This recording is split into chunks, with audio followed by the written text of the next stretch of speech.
This is First Contact, Stories of the Call Center.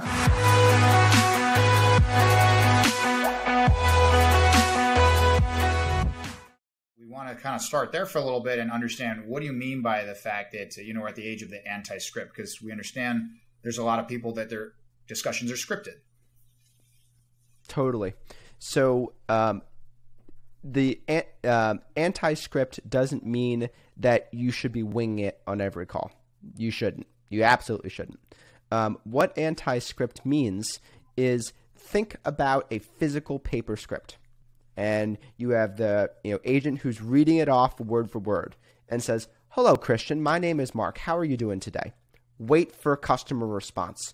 "Excellent. I wanted to let you know about a new offer that we have for your area." Ugh. Like, customers have never been more repulsed by that sort of interaction, right? And we've learned through robocalls, we've learned through decades of telemarketing, that those sort of interactions aren't good, and that we won't have our needs met, or have a new product or a new service or a good experience if the person's communicating that way. It's pattern recognition. Well, what's interesting about that, what's funny is you've now made a human sound robotic. Yes. And the point of it is you're supposed to be a human, and yet you're not using technology per se as a robot replacement, but you're making humans no longer sound human. So it's just ironic that that's kind of the way it's done when you think about it from that perspective.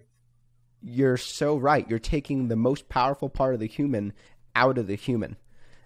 Christian, think about like a presentation that you might have given.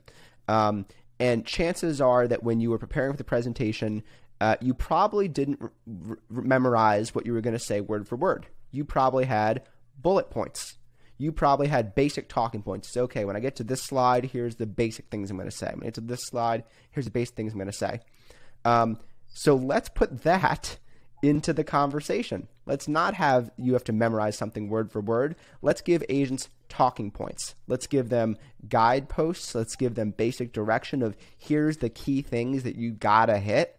Here's some of the ways that you should respond to customers. Choose the right option. Do what you think is best. And here's a couple ways to do that. That's how we're going to move from a script, versus, if you say, I have a budget objection, I can't pay for this right now, versus, Christian, I totally understand. Let's see if we can find an option works with your budget. Now, I must let you know that a lot of customers first say that, and they are surprised to learn that it's less expensive than they had previously thought.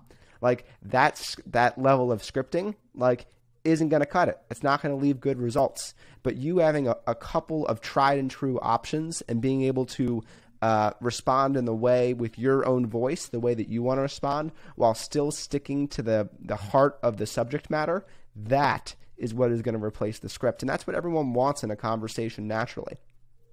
Absolutely. And I think, you have the idea of, via voice, when you have your supervisor and they can whisper, right? They can listen to your call. They can give you real-time guidance in that sense behind the scenes, but you're attaching an expensive resource, a human being, to every call. And the reality is you're not going to have a supervisor for every agent that has an issue at all times, right?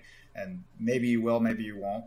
But sometimes you won't even know there's an issue until after there's that initiation or something pulls that up and pulls somebody in. So being able to scale that is obviously important.